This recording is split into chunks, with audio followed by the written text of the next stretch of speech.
What exactly is the Bilderberg Group? And why do they meet every year?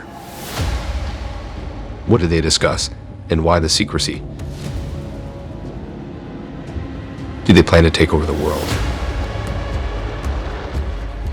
Is the Bilderberg Group the genuine ruling elite of the world? Do they control presidents and economies in order to make us feel we have a voice and a choice? It is not surprising to hear about individuals creating groups with the goal of gaining power and rising above the people and democracy.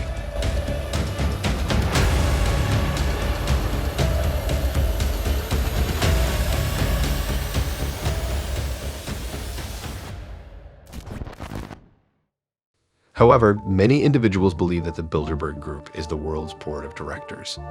Who are these individuals? What is said about the group's excessive secrecy leads to questions. What are they intending to hide, if anything? Even with their rigorous secrecy, we may be able to learn a few things. For example, we know that the Bilderberg meetings were founded in 1954 by Prince Bernhard of the Netherlands in the Bilderberg Hotel in Holland. Every year, the gathering is held in a new location. We may also be aware of the broad subjects addressed at the meetings, and it is stated on the group's website that participants may utilize any information obtained at the meetings without exposing the identity of the speakers or attendees. David Icke is a British journalist and well-known conspiracy theorist who has written over 20 books on the Bilderberg Group. The Bilderberg Group convened for the first time in 1954 at the Bilderberg Hotel in Oosterbeek, Holland. Understanding the period of the Bilderberg Group's formation is crucial to understanding what World War II was truly about. Wars are used to change societies. The status quo was gone, and you created another, which was transformed into a world structure in the aftermath of World War II.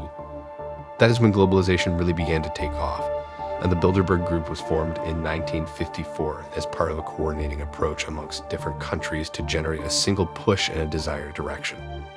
This is a traditional group that brings together notable and powerful individuals from all walks of life, politicians, and certain journalists who have a golden rule not to report on what happens at the Bilderberg gathering. These are military, intelligence, and many CEOs of big worldwide businesses. What is the Bilderberg Group? Is a means of bringing these individuals together to establish a common policy, and many of them, most of them, have no notion of what the primary objective is. And many of these people come and go, come and leave, and are never seen again. They're only helpful for a little time. Others, however, such as David Rockefeller and Henry Kissinger, have been participating in the Bilderberg Group since its inception. These individuals were there throughout the group's history. Couldn't we claim that they were or merely a lobbying organization safeguarding their interests? This is not a corporate lobbying organization. Even a lobbying organization for a certain government. Why was it even disputed for years that the Bilderberg Group existed?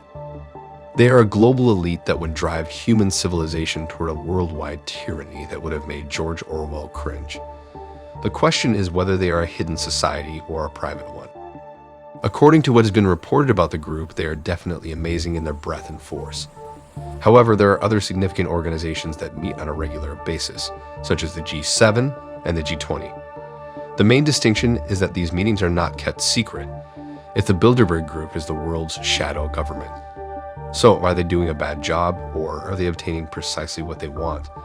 And is it true that once they debate anything on their agenda, we witness unexpected results in the real world? Some individuals find it difficult to accept that the 1973 oil crisis was orchestrated by the Bilderberg Group, as many have alleged. For openers, U.S. Secretary of State Henry Kissinger did not attend that year. However, during the next Bilderberg gathering in 1974, a press conference was held. Prince Bernhard's statements may create some questions. What exactly is the connection between Democracy Capital and the Bilderberg Group? And why do you suppose these folks get together on a regular basis? There are divisions and disagreements among those who run modern capitalist societies, and one of the major issues they disagree on is whether or not they can rely on the capitalist system and the market to manage modern society in a way that allows them to maintain their dominant position, wealth, influence, and so on. Some people feel that the market is a magnificent institution, and that if each firm does precisely what is most lucrative for it, this would result in the finest society possible for everyone. Other corporate leaders argue that the levels of inequality prevalent in capitalist nations generate extreme vulnerability and that they are going to make the majority of people with medium or low incomes vulnerable. They eventually decide to exercise their political power. They are the majority in using politics to reverse the outcomes of a capitalist private economic market system, and you must take actions to cope with it. Everyone is in agreement that what they want is for capitalism to continue to allow people to govern companies. However, one group does not want to deal with societal problems while the other does, so they hold meetings, because these arguments might quickly escalate. Is this group using their money to undermine democracy and public will? The Bilderberg Group has never been interested in democracy, and let me explain why. Every one of these folks runs their businesses in a fundamentally anti-democratic manner. For example, the board of directors does not submit suggestions or strategies to the entire crew for approval, which would be a democratic method to operate a business. In capitalism, the enterprise is a systematic teaching of the populace against democracy.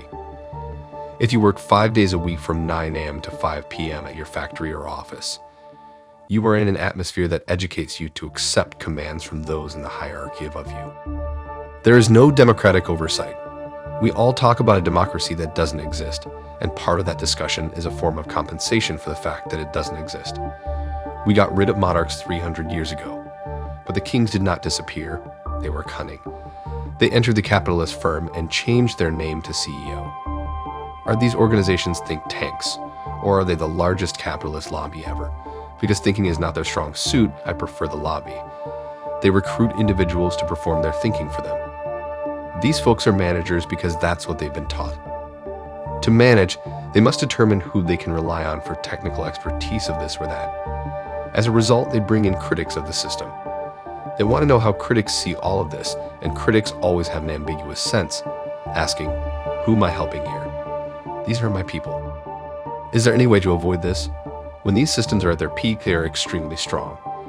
They are strong because they have persuaded the majority of people that this is the only way to go. It's easy to believe that we don't have any power, that our votes are meaningless, that our complaints are ineffective. They only matter if we ask the correct questions.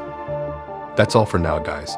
If you want to learn more about this type of content, consider subscribing to my channel. I'll see you at the next one.